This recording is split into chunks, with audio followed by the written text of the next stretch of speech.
Welcome to A nine TV. ముందుగా headlines చూద్దాం.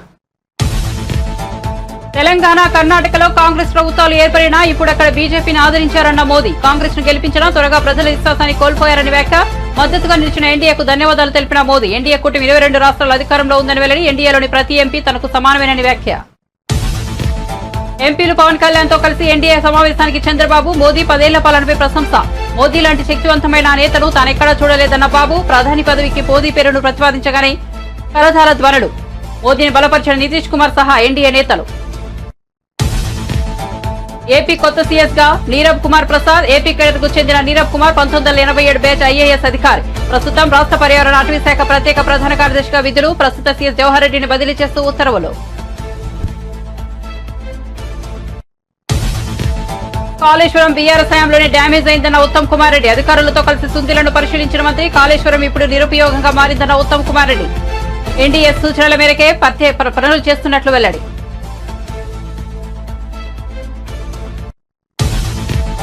నేడు మృగశిర కార్తె. రేపు ఎల్లుండి హైదరాబాద్ లో చేపల ప్రసాదం పంపిణీ. నాంపల్లి ఎగ్జిబిషన్ గ్రౌండ్స్ లో పంపిణీ. అదనంగా 130 బస్సులు నడుపుతున్న ఆర్టీసీ.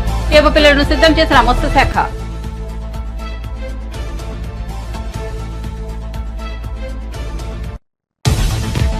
నేడు తిరుమల శ్రీవారిని దర్శించుకున్న నటుడు శివాజీ. అంతకుముందు చూసినప్పుడు స్వామి కొంచెం తేడాగా ఉన్నాడని వెల్లడి. ఇప్పుడు స్వామి కలకలలాడుతున్నాడని చమత్కారం. ఏపీలో ఇక స్వర్ణయుగం మొదలైందని వ్యాఖ్యలు.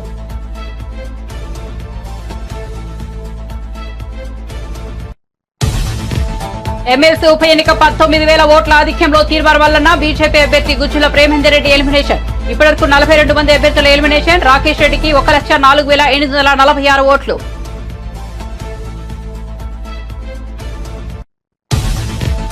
జనసేనానికి శుభాకాంక్షలు తెలిపిన వైసీపీ నేత. హింసాత్మక ఘటనలకు తావులేదన్న పవన్ సందేశం పట్ల బాలినేని వర్షం. ఒంగోలులోని హింసాత్మక ఘటనలపై స్పందించాలంటూ విజ్ఞప్తి.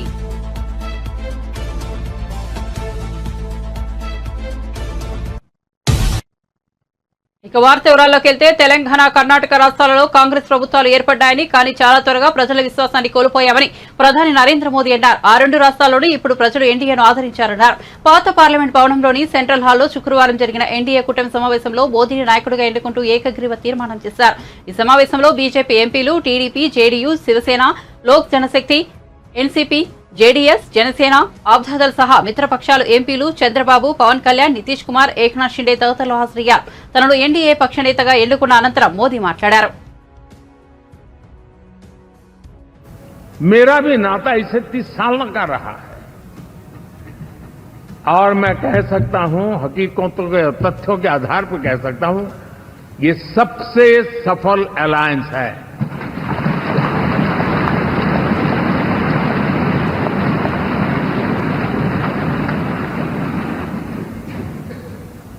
हम गर्व से कह सकते हैं कि 5 साल का टर्म होता है. इस अलायंस ने 30 साल में से 5-5 साल के 3 टर्म सफलतापूर्वक पार किए हैं और अलायंस 4थे टर्म में एंटर कर रहा है.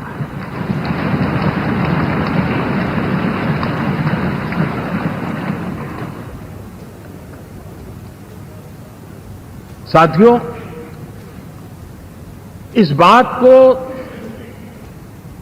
जो राजनीति के विशेषज्ञ हैं, अगर मुक्त मन से, मुक्त मन शब्द बहुत महत्व का है, वे सोचेंगे तो पाएंगे कि एनडीए ये सत्ता प्राप्त करने का या सरकार चलाने का कुछ दलों का जमावड़ा नहीं है. ये राष्ट्र प्रथम की मूल भावना से नेशन फर्स्ट के प्रति कमिटेड वैसा ये समूह है.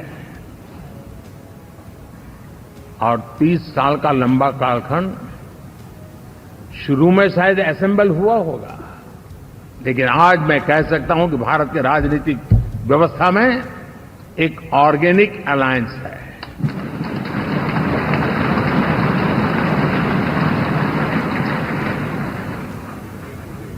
और ये मूल्य श्रद्धेय अटल बिहारी वाजपेयी, श्री प्रकाश सिंह जी बादल, श्री बाला साहब ठाकरे, श्री जॉर्ज फर्नांडिस, श्री शरद यादव, अनगिनत नाम मैं कह सकता हूं। इन लोगों ने जिस बीज को बोया था वो आज भारत की जनता ने विश्वास का सिंचन कर करके उस बीज को वटवृक्ष बना दिया है। ఢిల్లీలో ఎన్డీఏ లోక్సభ పక్ష నేతను ఎన్నుకునే కార్యక్రమానికి జనసేన పార్టీ అధినేత పవన్ కళ్యాణ్ కూడా హాజరయ్యారు. ఎన్డీఏ కూటమి నేతగా మోదీని ఏకగ్రీవంగా ఎన్నుకున్న సందర్భంగా పవన్ ప్రసంగించారు. కశ్మీర్ నుంచి కన్యాకుమారి వరకు దేశం మొత్తానికి మోదీ ఒక స్ఫూర్తి అని కొనియాడారు. మోదీ స్ఫూర్తితోనే తాము ఏపీలో ప్రపంచం సృష్టించగలిగామని చెప్పారు.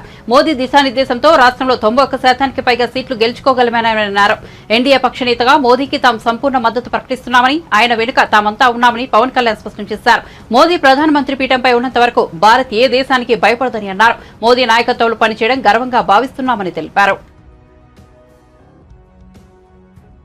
Prime Minister Shri Narendra Modi ji, my heartfelt wishes. Prime Minister Shri Narendra Modi ji, my heartfelt wishes on behalf of Janasena, and I'm fortunate and grateful for giving this opportunity to be here. It started in 2014 in the same place. And Honorable Chandrababu Naidu just said, we're going to see Modi ji to rule this country for 15 years, and it's happening, sir. Chandrababu ji, your prophecy came true. Modi ji, you truly inspired the nation. As long as you are the Prime Minister of this country, our country will never bow down to anyone, sir. The mighty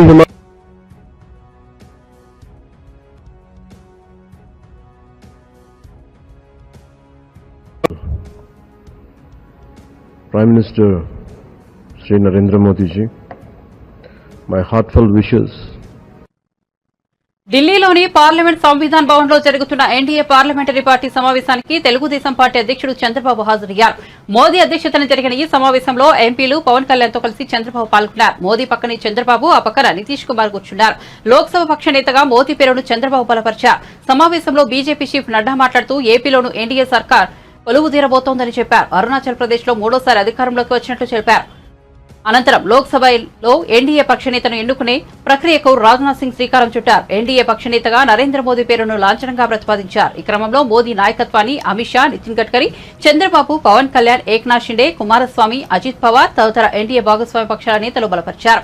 తద్వారా లోక్సభలో NDA సభాపక్ష నేతగా మోదీ ఎన్నిక ఏకగ్రీవమైంది. అనంతరం NDA నేతలందరూ నరేంద్ర మోదీకి శుభాకాంక్షలు తెలియజేశారు. అనంతరం చంద్రబాబు మాట్లాడుతూ ఎన్డీఏను అధికారంలోకి తీసుకురావడానికి ప్రధాని మోదీ గత 3 నెలలుగా ఎన్నికల ప్రచారంలో తీరిక లేకుండా గడిపారని పేర్కొన్నారు.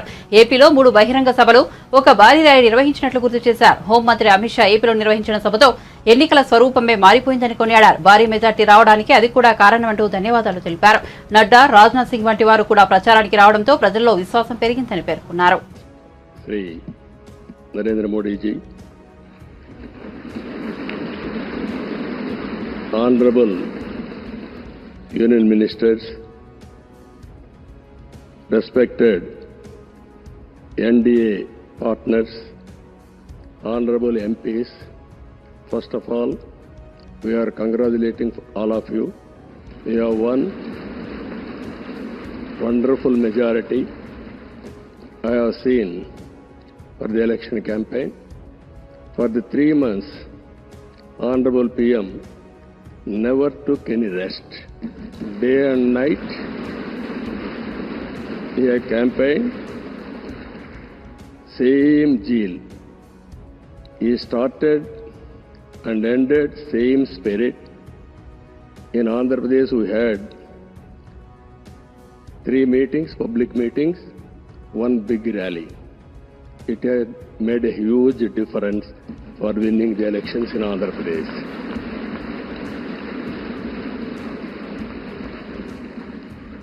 Honorable Home Minister has come. He addressed one meeting, very powerful meeting. It has changed the situation in a big way. I am thanking him. Even Honorable Rajnath Singh ji and also Nadda ji and also Gadkari ji, so many leaders have come and they have addressed. It has given a confidence among people that center is with state. We are thanking all ministers. Nalgonda, Warangal, Khammam graduate MLC ఉప ఎన్నికల counting లో BJP అభ్యర్థి Gujjula Premender Reddy elimination అయ్యారు. ఇప్పటి వరకు 42 మంది అభ్యర్థులు elimination అయ్యారు. కాంగ్రెస్ అభ్యర్థి తీర్మార్ మల్లన్న, బీఆర్ఎస్ అభ్యర్థి రాకేష్ రెడ్డి మధ్య పోటీ నెలకొంది. ప్రేమేందర్ రెడ్డి ఎలిమినేషన్ తర్వాత తీర్మార్ మల్లన్నకు 1,23,709 ఓట్లు రాగా రాకేష్ రెడ్డికి 1,04,846 ఓట్లు వచ్చాయి. తీర్మార్ మల్లన్న 19,000 ఓట్ల మెజారిటీ ఆధిక్యంలో ఉన్నారు. నేటితో మృగశిర కార్తె ప్రారంభం కావడంతో హైదరాబాద్ లో చేప ప్రసాదం పంపిణీకి సర్వం సిద్దమైంది. నాంపల్ ఎగ్జిబిషన్ గ్రౌండ్స్ లో రేపు ఎల్లుండి చేప ప్రసాదాన్ని పంపిణీ చేయనున్నారు. ఈ మేరకు అధికారులు ఏర్పాట్లు చేస్తున్నారు. మత్స్యశాఖ అవసరమైన చేప పిల్లలను సమకూరుస్తుండగా దూర ప్రాంతాల నుంచి వచ్చేవారు ఎలాంటి ఇబ్బందులు పడకుండా అధికారులు చర్యలు తీసుకుంటున్నారు. మరోవైపు తెలంగాణ ఆర్టీసీ అదనంగా 130 ప్రత్యేక బస్సులు నడుపుతోంది. చేప ప్రసాదం కోసం నగరానికి వచ్చేవారు ఇబ్బందులు పడకుండా వివిధ ప్రాంతాల నుంచి నేరుగా నాంపల్ ఎగ్జిబిషన్ గ్రౌండ్స్ కు బస్సులు నడుపుతోంది. కాళేశ్వరం ప్రాజెక్టు బీఆర్ఎస్ ప్రభుత్వం హయాంలోనే డ్యామేజ్ అయిందని, ఇప్పుడు ఇది నిరుపయోగంగా మారిందని తెలంగాణ మంత్రి ఉత్తమ్ కుమార్ రెడ్డి విమర్శించారు. శుక్రవారం ఆయన అధికారులతో మాట్లాడుతూ సుందిళ్ల బ్యారేజీని పరిశీలించారు. ఈ సందర్భంగా మాట్లాడుతూ అన్నారం, మేడిగడ్డ, సుందిళ్ల బ్యారేజీ పరిశీలనకు వచ్చానని తెలిపారు. కాళేశ్వరం ప్రాజెక్టు 90,000 కోట్లతో నిర్మించారని పేర్కొన్నారు. కానీ ఇప్పుడు నిరుపయోగంగా మారిందని వ్యాఖ్యానించారు.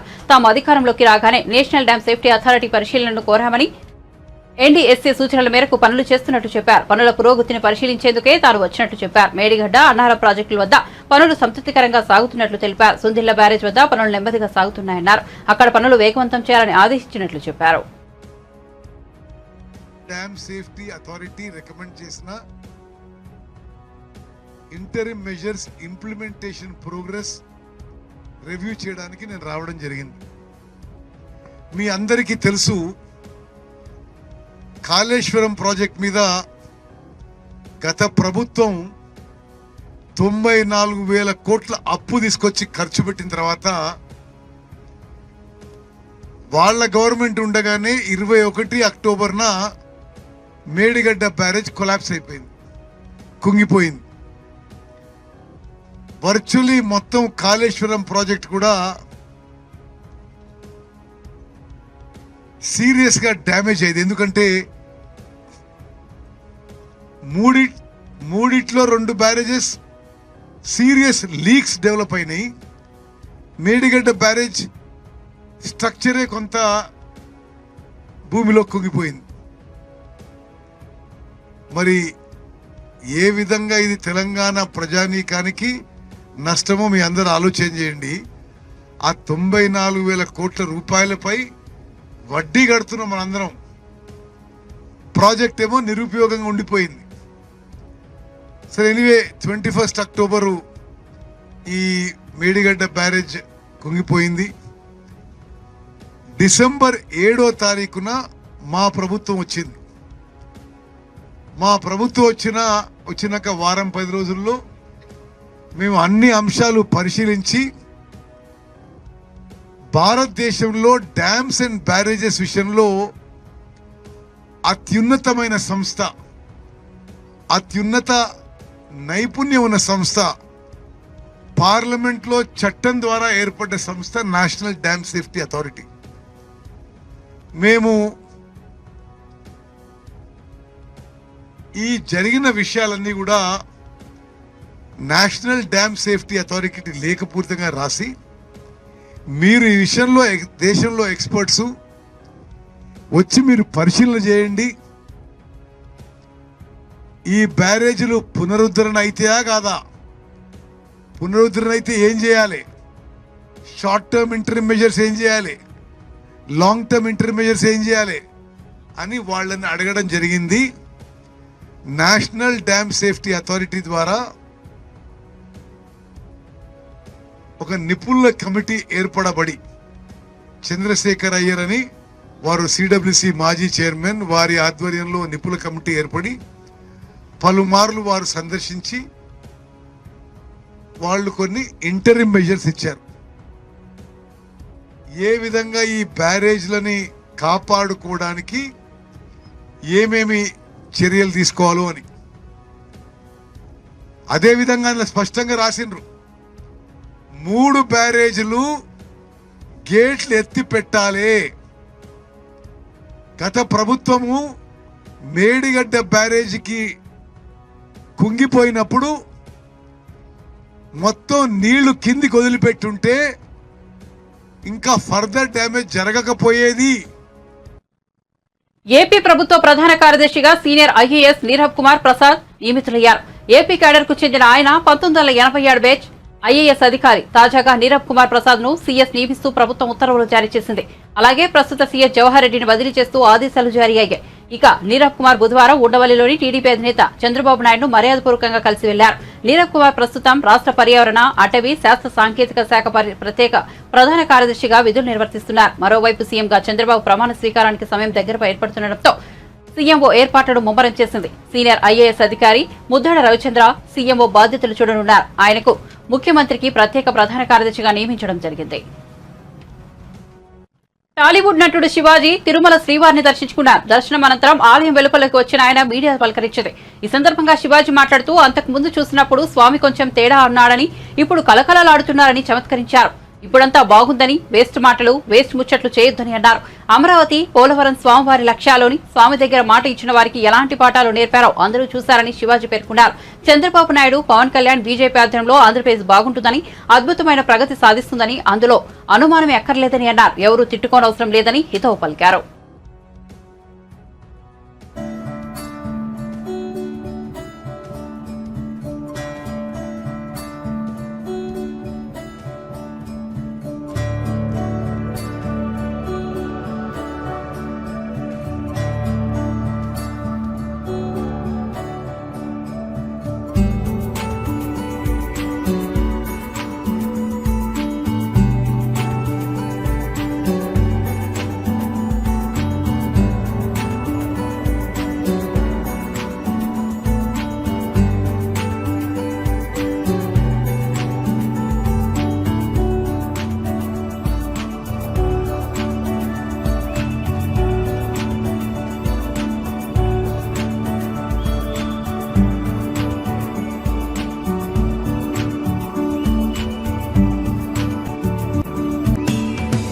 కళకళలాడుతూ ఉన్నాడు.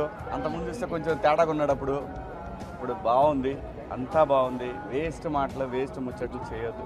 ఆంధ్రప్రదేశ్, అమరావతి, పోలవరం ఈ 2 స్వామి లక్ష్యాలు. స్వామి దగ్గర మాట ఇచ్చిన వాళ్ళకి ఎటువంటి పాఠాలు నేర్పించాడో మీరు అందరు చూశారు. సో ఆంధ్రప్రదేశ్ బాగుండాలి, బాగుంటుంది. చంద్రబాబు నాయుడు గారి ఆధ్వర్యంలో, పవన్ కళ్యాణ్ గారు, అలాగే బీజేపీ ఈ కూటమి ఆధ్వర్యంలో ఆంధ్రప్రదేశ్ అద్భుతమైన ప్రగతి సాధిస్తుంది. అనుమానమే లేదు. ఎవరు తిట్టుకోవాల్సిన అవసరం లేదు. ఇప్పటికైనా అర్థం చేసుకోండి. మీరు ఆ రోజు తిట్టినా కొట్టినా తిరిగి ఈరోజు కర్మ మళ్ళీ మీ చుట్టూ తిరిగి మిమ్మల్ని తిడుతున్నారు, మిమ్మల్ని కొడుతున్నారు. అవసరమా? ప్రజలంగా ఉండాలి కానీ ఏదో భుజానేసుకొని నెత్తినేసుకొని ప్రజల్ని ఇబ్బంది పెట్టడం కరెక్ట్ కాదు. అందరూ బాగుండాలి, అంతా బాగుంటుంది. ఆంధ్రప్రదేశ్కి స్వర్ణయుగం మొదలైంది. ఇది చూసుకోండి. ఇది స్వామి నిర్ణయం. ఇది స్వామి దగ్గర డ్రామాలు దొబ్బితే ఎవరికైనా ఇదే శిక్ష. ఏపీ సార్వత్రిక ఎన్నికల్లో పవన్ కళ్యాణ్ నేతృత్వంలోని జనసేన పార్టీ అఖండ విజయం సాధించిన విషయం తెలిసిందే. పోటీ చేసిన 21 అసెంబ్లీ, 2 పార్లమెంట్ స్థానాలను గెలిచి క్లీన్ స్వీప్ చేసింది. ఈ నేపథ్యంలో వైసీపీ సీనియర్ నేత బాలినేని శ్రీనివాసరెడ్డి తాజాగా ఎక్స్ వేదికగా స్పందించారు. జనసేనానికి శుభాకాంక్షలు తెలియజేశారు. అదే సమయంలో ఆయన పవన్ కు చిన్న రిక్వెస్ట్ కూడా చేశారు. ఏపీలో అసెంబ్లీ, లోక్సభ ఎన్నికల క్రతువు ముగిసింది. మే 13న పోలింగ్ జరగగా జూన్ 4న కౌంటింగ్ జరిగింది. టీడీపీ, జనసేన, బీజేపీ కూటమి ఘన విజయం సాధించగా వైసీపీ ఘోర పరాజయం చేసింది. ఫలితాలు కూడా వెల్లడి కాగా రాష్ట్రంలో ఎన్నికల కోడ్ ముగిసింది. ఈ నేపథ్యంలో ఏపీ ఎన్నికల ప్రధాన అధికారి ముఖేష్ కుమార్ మీనా నేడు కుటుంబ సమేతంగా తిరుమల శ్రీవారిని దర్శించుకున్నారు. ఆలయం వెలుపల ఆయన మీనాతో మాట్లాడుతూ ఏపీలో ఎన్నికల ప్రక్రియ సజావుగా జరిగిందని, ఎలాంటి అవాంతరాలు లేకుండా ఎన్నికలు పూర్తి చేశామని చెప్పారు. ఎన్నికల కౌంటింగ్ ప్రక్రియ కూడా ప్రశాంతంగా ముగిసిందని ముఖేష్ కుమార్ మీనా తెలిపారు.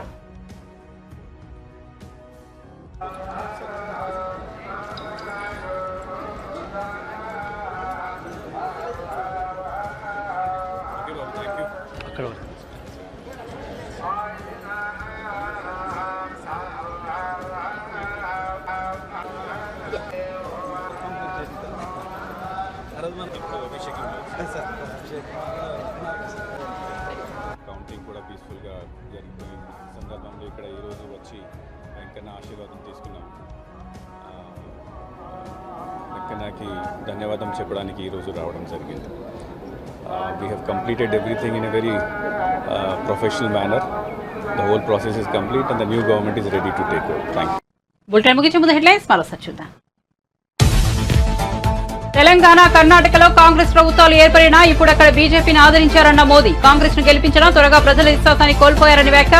మద్దతుగా నిలిచిన ఎన్డీఏకు ధన్యవాదాలు తెలిపిన మోదీ. ఎన్డీఏ కూటమి 22 రాష్ట్రాల అధికారంలో ఉందని వెల్లడి. ఎన్డీఏలోని ప్రతి ఎంపీ తనకు సమానమేనని వ్యాఖ్య. ఎంపీలు పవన్ కళ్యాణ్ తో కలిసి ఎన్డీఏ సమావేశానికి చంద్రబాబు. మోదీ 10 ఏళ్ల పాలనపై ప్రశంస. మోదీ లాంటి శక్తివంతమైన నేతను తానెక్కడా చూడలేదన్న బాబు. ప్రధాని పదవికి మోదీ పేరును ప్రతిపాదించగానే కరతాళ ధ్వనులు. మోదీని బలపరిచిన నితీష్ కుమార్ సహా ఎన్డీఏ నేతలు. ఏపీ కొత్త సీఎస్ గా నీరబ్ కుమార్ ప్రసాద్. ఏపీ కేడర్కు చెందిన నీరబ్ కుమార్ 1987 బ్యాచ్ ఐఏఎస్ అధికారి. ప్రస్తుతం రాష్ట్ర పర్యావరణ అటవీ శాఖ ప్రత్యేక ప్రధాన కార్యదర్శిగా విధులు. ప్రస్తుత సీఎస్ జవహర్ రెడ్డిని బదిలీ చేస్తూ ఉత్తర్వులు. కాళేశ్వరం బీఆర్ఎస్ హయాంలోనే డ్యామేజ్ అయిందన్న ఉత్తమ్ కుమార్ రెడ్డి. అధికారులతో కలిసి సుందిలను పరిశీలించిన మంత్రి. కాళేశ్వరం ఇప్పుడు నిరుపయోగంగా మారిందన్న ఉత్తమ్ కుమార్ రెడ్డి. ఎన్డీఏ సూచనల మేరకే పనులు చేస్తున్నట్లు వెల్లడి.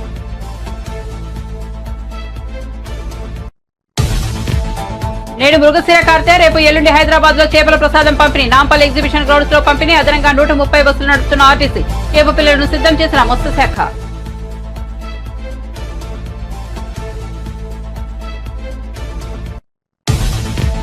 నేడు తిరుమల శ్రీవారిని దర్శించుకున్న నటుడు శివాజీ. అంతకుముందు చూసినప్పుడు స్వామి కొంచెం తేడాగా ఉన్నాడని వెల్లడి. ఇప్పుడు స్వామి కలకలలాడుతున్నాడని చమత్కారం. ఏపీలో ఇక స్వర్ణయుగం మొదలైందని వ్యాఖ్యలు.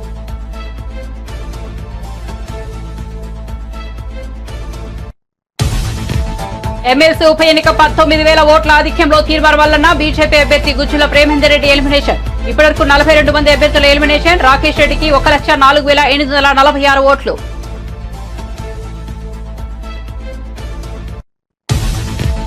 జనసేనానికి శుభాకాంక్షలు తెలిపిన వైసీపీ నేత. హింసాత్మక ఘటనలకు తావులేదన్న పవన్ సందేశం పట్ల బాలినేని వర్షం. ఒంగోలులోని హింసాత్మక ఘటనలపై స్పందించాలంటూ విజ్ఞప్తి.